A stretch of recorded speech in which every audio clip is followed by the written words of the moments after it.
هو رښتیا یو مهربانه لمر غروب کړی. د شهید امیر المؤمنین ملا اختر محمد منصور تقبله الله د شپږم تلین په مناسبت. لیکوال صفی الله احساس.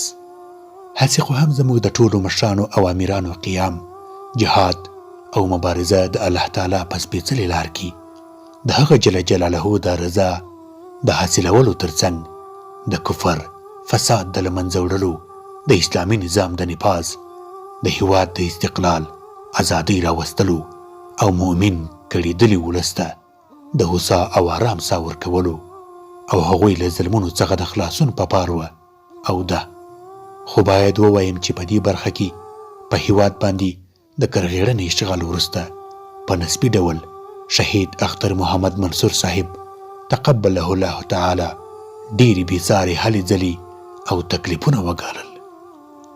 شهید منصور صاحب هغه څوک و چې د جهاد په سپېڅلې مبارزه کې خپل ټول خدای ورکړی ژوند صرف کړه.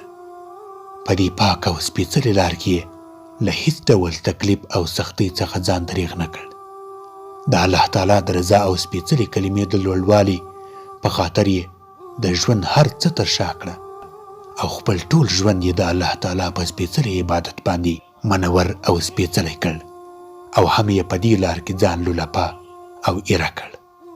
شهید منصور صاحب تقبله الله یو جامع شخصیت و چې د سپېڅلې مبارزې په هر ډګر کې ترې رڼا اخیستل کېده او تیاره لاره پرې روښانه کېده او روښانه کېږي. شهید منصور صاحب د شوروي او امریکایي اشغال او کمونیستانو په خلاف د هیواد په مختلفو ولایتونو کې په ډیرو پوځي عملیاتو کې په خپله پوره ونډه او برخه اخیستې ده او په دې لار کې په ځان باندې د بې شمېره تکلیفونو او سختیو ترڅنګ زخمونه هم ګاللي او برداشت کړي دي.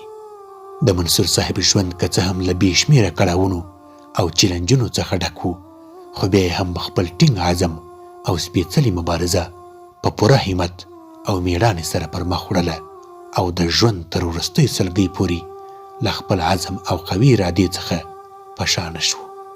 منصور صاحب هغه څوک و چې د کفر، اشغال او فساد په وړاندې د جهادي مقاومت دفاعي حالت یې په جبههي او تعرضي حالت بدل کړ.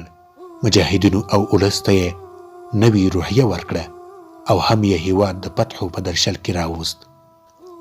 د ازادۍ نوې زیري یې له ځان سره راوړل او د مجاهد ملت مړاوې شوي هیلې یې را ژوندۍ کړي.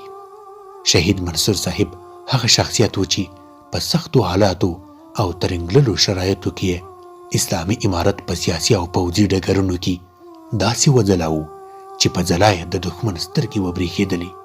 شهید منصور صاحب د امارت د زعامت وظیفه کټ مټ د خپل سلب امیر المؤمنین ملا محمد عمر مجاهد رحمه الله په څیر ترسره کړه او په دې لار کې یو داسې منظم او مرتب قانون تر شا پرېښود چې لا اوس هم په سیاسي او نظامي ډګرونو کې همدا قانون پلی او ترې الهام اخیستل کېږي.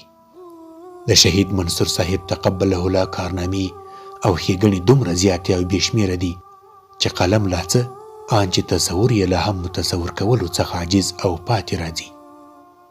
خو دومره ویلی شو چې منصور صاحب د الله تعالی د لارې یو سپېڅلی او حقیقي لاروی و.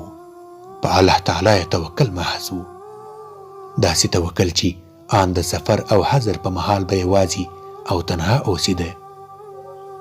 د ځان د ساتنې په موخه به یې له ځان سره هیڅ کوم کس او ملګري نه ورسره ملګري کاوه، یوازې به یې په الله تعالی توکل و او په الله تعالی به یې ځان سپارلی و.